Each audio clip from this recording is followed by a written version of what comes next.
আসসালামু আলাইকুম রহমতুল্লাহ বারকাতুহু। আল্লাহ তাআলার অশেষ মেহেরবানি যে আমরা আজকে ক্লাসে উপস্থিত হতে পেরেছি। ধন্যবাদ সবাইকে। আজকে আমরা যে বিষয়টা নিয়ে আলোচনা করব সেটি হচ্ছে যে নিরাশ হয়েও না, দুঃখিত হয়েও না, তুমি জয়লাভ করবে যদি তুমি বিশ্বাসী হও। আসলে আমরা কোনো কিছু না পারলেই নিরাশ হয়ে যাই, হতাশ হয়ে যাই যে আমার দ্বারা বোধহয় আর হবে না। কিন্তু আলহামদুলিল্লাহ আমার জানের আল্লাহ উনি আমাদের হতাশ হতে নিষেধ করছেন। আমাদের প্রিয় নবী উনিও নিষেধ করছে যে আমরা চেষ্টা করব, তারপরে সেটা না হলে সেটার জন্য অবশ্যই উত্তম যা আল্লাহ দান করবেন। হয়তো সেটা থেকে আমাদের অন্তর্নিহিত ভালো ছিল বলেই সেটা হয়নি। সব কিছুই যে হবে, সব কিছুর যে রেজাল্ট পজিটিভ আসবে তা কিন্তু না। রিজিকের মালিক আল্লাহ। তো আজকের যে ফটোশপের ক্লাসের যে টুলস নিয়ে আলোচনা করব সেটা হচ্ছে ব্লার, শার্পেন এবং স্ম্যাচ টুল। এটা কিভাবে কাজ করে আমরা দেখতে পাচ্ছি যে এখানে একটা ছবি আছে, এবং এই টুল মানে তিনটা যে টুলস ব্যবহার করব সেগুলো আমরা আসলে এখানে পাবো। প্রথমে আছে ব্লার টুল।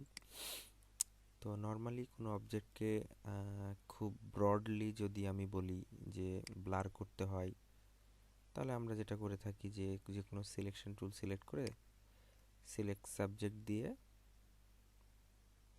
সাবজেক্টটা সিলেক্ট হয়ে যাওয়ার পরে আমরা কন্ট্রোল শিফট আই দিয়ে বাইরেরটুকু সিলেক্ট করি, দেন ফিল্টার, ব্লার, গসিয়ান ব্লার, সুন্দর ব্লার হয়ে যায়। কিন্তু লক্ষ্য করা যায় যে যখন আমি ডিসিলেক্ট করে দিই তখন কিছু জায়গাতে রেজাল্ট ভালো থাকে না। যেমন এইখানে রেজাল্ট ভালো নাই, এখানে হয় না। তখন আমরা যেটা করতে পারি সেটা হচ্ছে আমরা ব্লার টুলটা সিলেকশন করতে পারি এবং আমরা এখানে ব্লারের যেই মুডগুলো আছে আমরা ডার্ক অ্যান্ড লাইট অ্যান্ড এগুলো ব্যবহার করে আমরা কাজ করতে পারি।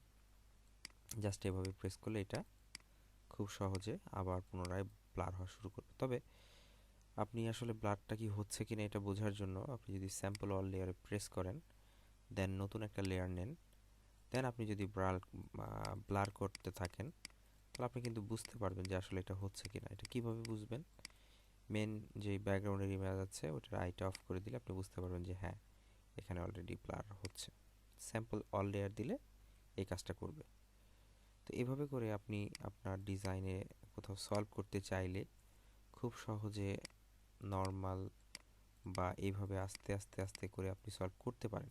তবে খুব সময় সাপেক্ষ ব্যাপার।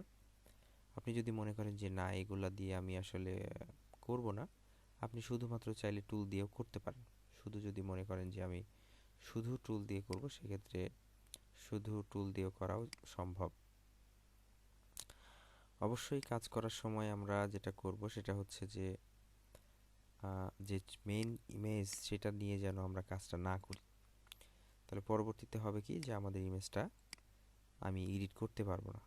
যেমনটা আমি এখন এখান থেকে আমরা ছবিটাকে আবার কালেক্ট করছি, দেন এখানে আবার পেস্ট করছি। ছবিটা অ্যাকচুয়ালি এত বড়, তো ক্রপ টুল দিয়ে এটাকে ছোট করে নিয়ে কন্ট্রোল জে দিয়ে নতুন লেয়ার নিচ্ছি।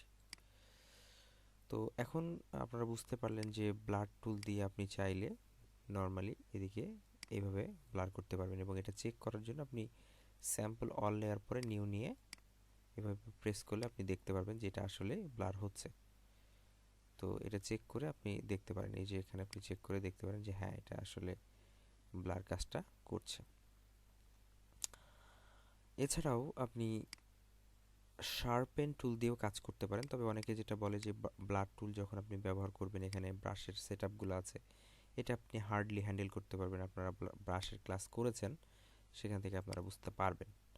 ইভেন আপনি যদি কোথাও মনে করেন নির্দিষ্ট পরিমাণ জায়গা ব্লার করবেন, লাইক ধরেন আপনি এখান থেকে এইটুকু স্পেসিফিকভাবে ব্লার করতে চাচ্ছেন, তাহলে স্পেসিফিকভাবে সিলেক্ট করে তারপরে আপনি এইভাবে করে ব্লার করতে পারেন। দেখেন এই জায়গাগুলো ব্লার হয়ে যাচ্ছে। সো এটা খুব সিম্পল একটা মেথড। এরপরে যেটা আসছে শার্পেন টুল।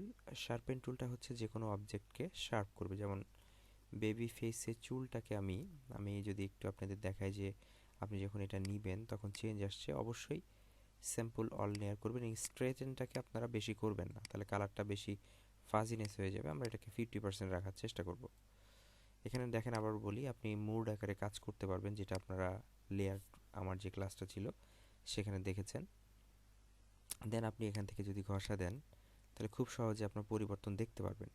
তো স্যাম্পল অল লেয়ার নিয়ে আমি নিউতে ক্লিক করছি এবং চুলটাকে মনে রাখবেন যে এটা যত বেশি প্রেস করতে থাকবেন তত এটা খারাপ হতে থাকবে। সো আপনি আলতোভাবে হালকা হালকা করে প্রেস করবেন, হালকা হালকা করে, খুব বেশি না, হালকা যতটুকু দরকার করে প্রেস করবেন। এবং এটার পার্থক্য দেখতে চাইলে আপনি দেখতে পারবেন যে এগুলো আসলে ডার্ক হয়ে গেছে। আপনি বুঝবেন কিভাবে, নতুন ছবিটা এবং পুরাতন ছবিটা অফ করলে আপনি এখানে পরিবর্তনটা, এই যে দেখেন, পরিবর্তনটা দেখতে পারবেন। অর্থাৎ এটা শার্প হতে থাকবে। যেমন চোখটাকে যদি আমরা একটু শার্প করতে চাই, এটার উপরে প্রেস করতে থাকলে দেখেন চোখটা, দেখেন সুন্দর, চোখটা শার্প হয়ে যাচ্ছে।